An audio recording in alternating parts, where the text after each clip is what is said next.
వరలక్ష్మీదేవి వ్రతం ఎవరైతే భక్తితో వేడుకుంటే కోరిన వరాలను ప్రసాదించే కల్పవల్లి వరలక్ష్మీదేవి.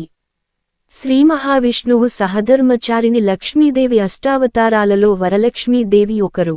ఈ వ్రతాన్ని ఆచరించడానికి ఏ నిష్టలు, నియమాలు, మడులు అవసరం లేదు. నిర్మలమైన మనస్సు, నిశ్చలమైన భక్తి, ఏకాగ్రచిత్తం ఉంటే చాలు. వరలక్ష్మీ వ్రతం ఎంతో మంగళకరమైంది.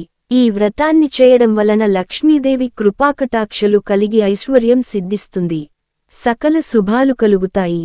మహిళలు దీర్ఘకాలం సుమంగళిగా ఉండేందుకు ఈ వ్రతం ఆచరించడం తప్పనిసరి. లక్ష్మీదేవి సంపదలనిచ్చే తల్లి. సంపదలంటే కేవలం ధనం మాత్రమే కాదు. ధాన్య సంపద, పశు సంపద, గుణ సంపద, జ్ఞాన సంపద మొదలైనవి ఎన్నో ఉన్నాయి. వర అంటే శ్రేష్టమైన అర్థం